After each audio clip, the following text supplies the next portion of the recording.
Hello, everybody, welcome back to Gyanan. This is the series of 100 things every designer needs to know about people audiobook. What motivates people? Section 51. Variable rewards are powerful. If you studied psychology in the 20th century, you may remember B.S. Skinner and his work on operant conditioning. Skinner studied whether behavior increases or decreases based on how often and in what manner a reinforcement reward was given. What the casinos know. Let's say you put a rat in a cage with bar. If the rat presses the bar, he gets a food pellet. The food pellet is called the reinforcement. But what if you set it up so that the rat does not get the food pellet every time he presses the bar? Skinner tested out various scenarios and found that the frequency with which you give the food pellet and whether you give it based on elapsed time or bar presses affected how often the rat would press the bar. Here's a synopsis of different schedules. Interval schedules. You provide a food pellet after a certain interval of time has passed.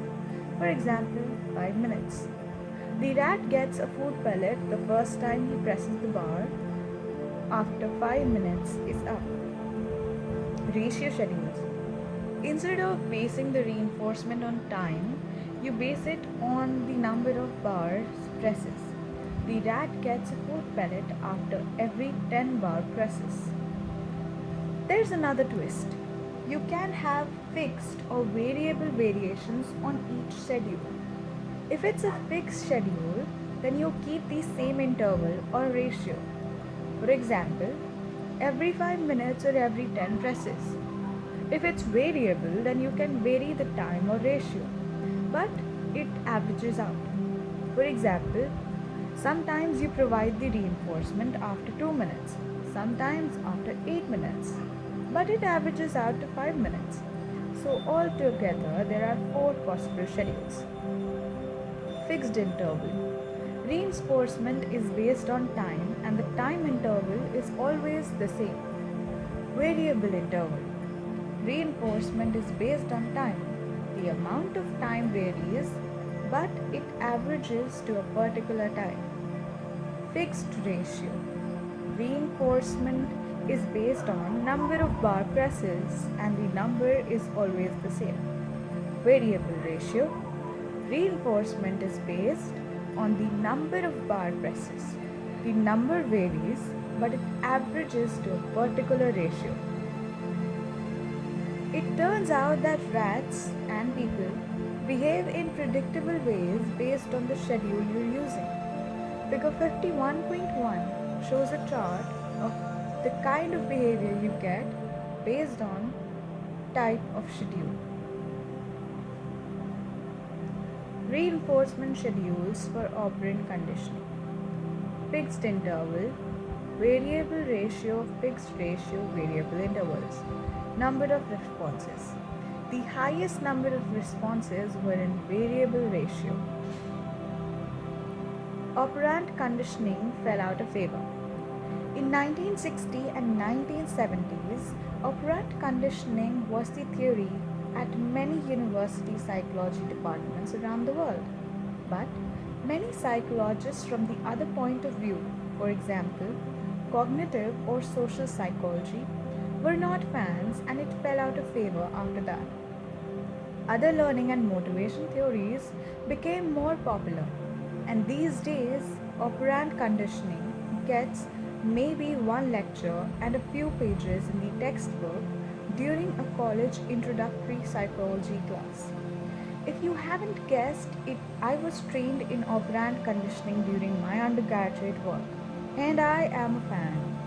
Although I do not believe in that operant conditioning explains all behavior and motivation, I do believe that the theories were well tested, and they work. I have personally used them in my management style, my classroom style when I am teaching, and in my child rearing practices.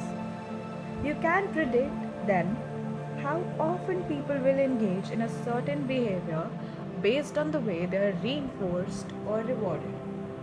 If you want someone to engage in a certain behavior the most, then you would use a variable ratio schedule. But if you have ever been to Las Vegas, then chances are that you have seen a variable ratio schedule in operation. You put your money in slot machine and press the button. You don't know how often you'll win. It's not based on time but rather on number of times you play. And it's not a fixed schedule, but a variable one. It's not predictable. You're not sure when you're going to win, but you know that odds of winning increases the more times you play. So it will result in you playing the most and the casino making the most money. Operant theory and design. If you're not sure that operant conditioning is related to design, think about it more deeply. Many times, as designers, you want to encourage people to engage in a certain behavior continuously. Skinner's work is still relevant, but people don't realize it. Take the study by Kivitz in the beginning of this chapter. The rewards cards is actually an example of a fixed ratio schedule. You buy 10 cups of coffee, press the bar 10 times, and then you get a free coffee. At Dropbox.com, for every friend you get to join Dropbox, you receive extra storage space. Figure 51.2. This is called continuous reinforcement schedule. Skinner's work suggests that Dropbox might get better results if it gave a larger reward for every 3 or 5 friends. In the other words, if it switched to a fixed ratio schedule rather than a continuous schedule. Key takeaways. For operant conditioning to work, the reinforcement must be something that particular audience wants. Hungry rats wants food pellets. What does your particular audience really want? Think about the pattern of behavior you're looking for, and then adjust the schedule of the rewards to fit that schedule. Use a variable ratio schedule for maximum behavior repetition.